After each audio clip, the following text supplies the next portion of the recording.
Today in The Void, we're discussing the Miami Heat because they're making the case that their run to the 2020 NBA Finals was really just the beginning, because here in 2022, they're one of the best teams in the NBA. They're competing for a top seed in the Eastern Conference. They get a top 10 offensive rating, a top 10 defensive rating. They play every style imaginable on the court, and they've done all that despite the fact they've had guys in and out of the lineup, deep off the bench. They've been without their stars, Kyle Lowry, Jimmy Butler, Bam Adebayo, and Tyler Hero. Those four players are their four best players, and they've only played a combined 12 games together now over halfway through the season. So to discuss how all of this is happening for the Heat, I brought on Nekias Duncan, who co-hosts the Dunker Spot podcast, as well as writes for basketballnews.com. Nekias is one of the best people covering the NBA, one of the smartest, one of the best. I love this dude's work. So I had to ask him, how are the Heat doing what they're doing? This is Erik Spoelstra's best coaching job. I think it starts there. Because it's one thing to, try to plug holes with role players and empower guys. Like, that's obviously a part of coaching. But Spo has had to do that while also shape-shifting on both ends of the floor. Like, this is a team that it's been post-split heavy. We're going to grind you out with a bunch of back cuts. This is, all right, we're going to go ISO heavy. We're going to grind you down and get into the paint. They lose all of their stars or all-star adjacent players. And it's like, all right, cool. We're going to bomb 43s a game. And then there was the stretch of December where they broke their franchise record for threes made. Like, it felt like every other game, because that's how they had to win. And defensively, it's okay, cool. We have all our guys. We're going to switch a whole bunch. We're going to mix in some drop coverage. We lose Bam. All right, cool. We're going to bring Dwayne Dedmon in, but instead of going with more drop with him, we're going to show him above the level of the screen. We're going to trap with Dwayne Dedmon. Dedmon goes down too. All right, we got Yurtseven. We're going to go pure drop. We're going to mix in zone too. And it's just like, how are you able to press all of these different buttons? And then it flows into the guys that are actually stepping up. Omer Yurtseven has stepped up at center. Caleb Martin. I was in Miami for their win over the Milwaukee Bucks in early December. So I was there for Caleb Martin hitting, I think, 6 threes in the game. It was like, wait a minute, this is not at all what I expected. It's just been up and down the roster. And I think it does start with Erik Spoelstra empowering his guys and also just doing whatever needs to be done scheme-wise. Like, and it's been wholesale changes on both ends of the floor. With Erik Spoelstra integrating all these guys, I'm also amazed from the players and their adaptability to really, flourish in all of these different types of schemes. That's a testament to their ability as well. And also the front office for targeting guys who, are smart basketball players and that can take on all of these responsibilities. Yeah, it seems like low-hanging fruit to get not only good players, but to get smart basketball players. But that's what Miami does. Like, as much as you talk about Heat culture and how much conditioning plays a part, and it does, like, it does require, I'm going to sound like a J. Cole fan, but it does require a certain level of intelligence, ideally, to play in Miami, because Erik Spoelstra will throw curveballs at you. Like, you will be forced to do different things and thrive different roles. Another guy, PJ Tucker, what he's been in Houston and Milwaukee, it's, hey, shoot corner threes, defend all over the place, crashed offensive glass if you're in the dunker spot. Cool. Miami loses Bam. It's like, all right, PJ, you're going to be the hub when we're running post splits now. And it's just like, he's done it. And so you have to be a multifaceted basketball player to thrive in Miami. And they've done a great job of targeting those guys. Spo has done a great job of empowering those guys. And those guys have played well. And that's why Miami's sitting at the top of the East right now. With NBA nowadays, like, so much of the talk with basketball is versatility, like switching screens, being able to play on the inside, on the outside. I think I underestimated just how much this team could just shapeshift into different styles. And like, is that kind of from a team standpoint, is that what teams should be striving for now? Is the ability to just be different regardless of maybe you either are, when you're different, you're doing one of two things. You're forcing the opponent to adjust to you, or you're adjusting to the opponent with what they do. I think Miami can do both of those things, and that's going to be critical for them come postseason time. Yeah, I think that's the hallmark of a team, especially nowadays, which, as much as the versatility is important, like, that versatility is important because the league has changed so much over the last 10 years. And so with that, you've kind of had to adapt those different styles just to stay in the running at the top of the league. And so I think it's less about, we're just going to be super dominant in this one style. Good luck matching up with us. Like, that can work in a very specific context, but it's more foolproof if you're able to shapeshift. And I think the Milwaukee example is apt because, defensively, they were, I think, number one, and number 2 in defensive rating when Bud first got there. running primarily drop, and they kept running into issues in later rounds because once teams were able to counter that with, a hot run of shooting or just good shooting overall, or if they just found particular matchups they wanted to attack, Milwaukee didn't really have a counter for it. And then you fast forward to last season, like drop was still their main ingredient defensively, but because they could shift to switching, or because they could downsize, like they had enough of a counter to complement what they do well.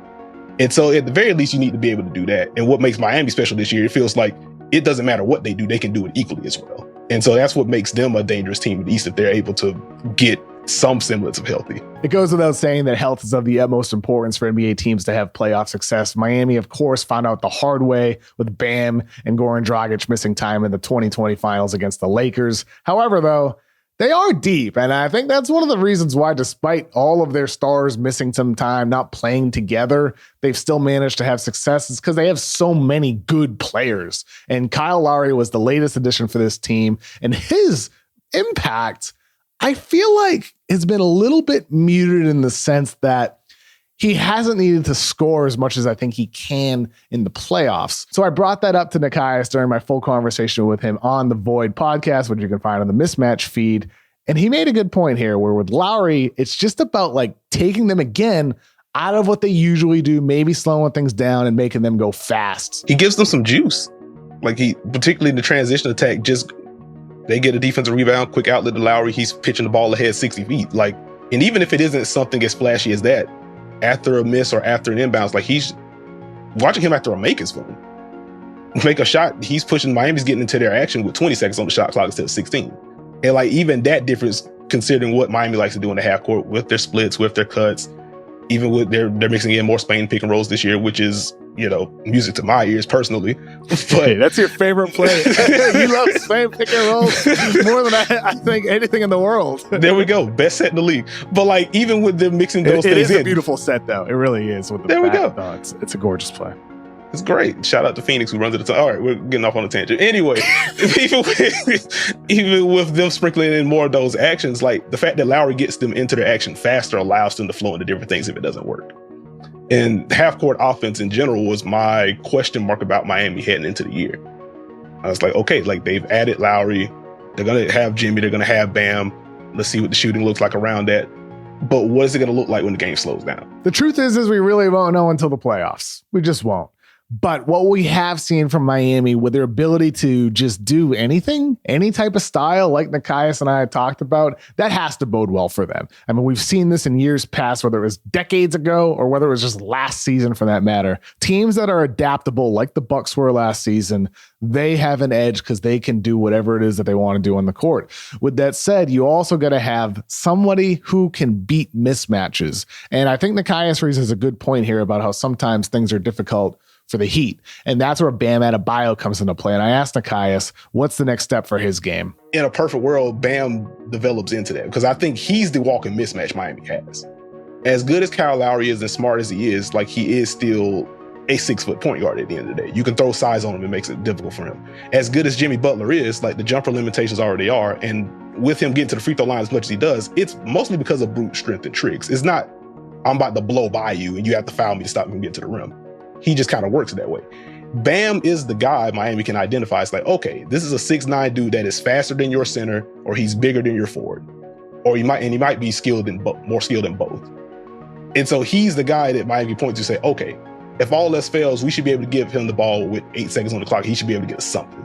And so that's where I feel like it would solve a lot of problems for Miami if Bam does develop into that kind of go-to option. Different types of players here, but just how you were talking reminded me so much of Jokic. Remember a couple of years ago when Jokic would have games where he'd take 3 shots?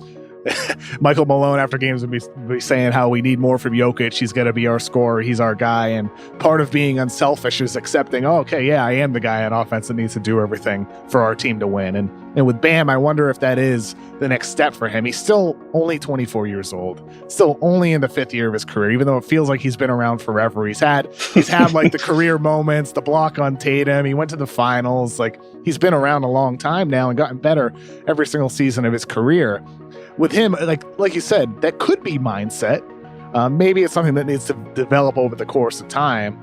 Maybe from Miami, like we'll see it in the postseason. Maybe that's when like all this talent around him, he'll have to do it. But they also do have Tyler Hero, who has taken a leap this season for the Heat. After last year, it seemed like maybe he took a little bit of a step back. You wrote on Basketball News recently about him. You wrote, "Don't watch the ball with Hero, even when he has the ball. You may miss out on the slightly tighter handle, the cleaner in and out dribbles he uses to reject picks. You'll miss the head fakes he uses to sell his moves, but that's okay. To fully understand the leap Hero has made this season, you have to start with his footwork." That's what you wrote. So what do you like about Hero's feet?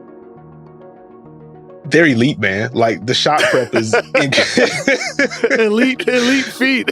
There we go. Shout out to Rex Wright. But no, like the shot prep is incredible. The shot prep is incredible for him. Like he's able to flow into pull-ups and side steps basically whenever he wants to. Like he isn't super bursty. The handle isn't great. It's good enough to get to his spots, but just the way that he's able to decelerate, he's able to shoot ugly. Like even if he is crowded, like he's still able to balance himself. Like in terms of just pure shot creation, like he's really freaking good at it. And it starts with his footwork. Like again, like you can't really bother him. Even when you press him, he's still able to find a way to balance himself, anchor himself, and rise over a shot. And with the kind of touch that he has, like this is why he's able to go on the heaters that he's on, even when it feels like he's well defended. He has gotten stronger, so the drives look a bit cleaner for him. The passing feel has always been a little bit underrated for him. Again, like the windows that he can access are kind of dependent on who's defending him, just because of the handle, because of the burst. But he does see the floor well. So once he gets cooking in pick and roll, particularly against drop coverage, like he can make every decision you need him to. He can go into the pull-ups, he can get downhill a little bit better than he used to. Can make the skip passes, can make pocket passes. Like he's developed some nice chemistry with Bam, with Dwayne Dedman even. So he's become a much more talented offensive player. Like, and as you said a little bit earlier, I think he's the clear front runner for Sixth Man of the Year right now. The only way Hero isn't winning Sixth Man of the Year is if he starts a heck of a lot of games. And the funny thing about this team here is Victor Oladipo is still looming as a guy who could potentially come back. There's some rumblings around the league. Barry Jackson from the Miami Herald actually had a report about this week that he could return maybe February, March. And with Oladipo, like the last version of him that we saw wasn't the same guy who made all-star teams in Indiana. But if you could bring him off the bench in a limited role or even have him spot start some games, I mean, like Miami just has so much upside. They have so many X factors, guys that can step up on a night-to-night basis. And of course, guys like Oladipo who could come right in and actually make a sudden effect on that team in a really positive manner. So I'm excited to see the way this Miami team develops over the course of time. And I think Nekias and I, we have some reservations with their half-court offense over the course of time, especially in the postseason. But on paper, if Bam especially is able to elevate his play, I have a hard time seeing how this team isn't going to at least make a deep run. That doesn't mean they'll win the championship. Like that's hard to do. It takes a lot of luck as well. Injury luck too. But I think they're going to be in it. I'm a buyer of this team with the Miami Heat. And my co-host on The Mismatch, Chris Vernon, said before the season they'll make the NBA Finals. He was right about them. I'm not quite sure that anybody could have seen them be as good as they've been already so far this year, though. So let me know in the comments what you think about the Heat. What's their upside? Are there any moves that need to make ahead of the deadline? And where do you see them going once they get everybody back? Is this just the beginning of them being even better to close the season? Maybe they'll peak late rather than actually peaking early like some teams have, like the Washington Wizards. You don't want to be them. They stink right now. The 35-point lead they blew this week? Are you kidding me? What an embarrassment. Oh my God. Anyway, let me know in the comments what you think. I appreciate you watching today's episode of The Void. Thank you again. I hope you have a fun rest of your day.